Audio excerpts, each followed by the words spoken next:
ஓடை ஓடை ஆட உள்ளம் தூண்டதே கல்லில் உருண்டு தவழ்ந்து நெளிந்து என்ற பாடலின் ஆசிரியர் வாணிதாசன். தூண்டுதல் என்பதன் பொருள் ஆர்வம் கொள்ளுதல், ஈரம், இரக்கம். உழவு இசைக்கருவி, பயிலுதல் படித்தல், நாணம் வெட்கம். செஞ்சொல் திருந்திய சொல், நன்செய் நிறைந்த நீர்வளத்தோடு பயிர்கள் விளையும் நிலம், புன்செய் குறைந்த நீரால் பயிர்கள் விளையும் நிலம். வள்ளைப்பாட்டு நெல் குத்தும் போது பாடப்படும் பாட்டு. தமிழகத்தின் வேர்ட்ஸ்வொர்த் வாணிதாசன்.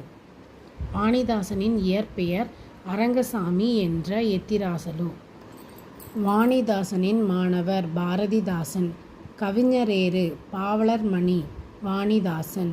பிரெஞ்சு அரசு யாருக்கு செவாலியர் பட்டம் வழங்கியது? வாணிதாசன். தமிழச்சி, கொடிமுல்லை, தொடுவானம், தமிழோவியம், குழந்தை இலக்கியம் ஆகிய நூல்களை எழுதி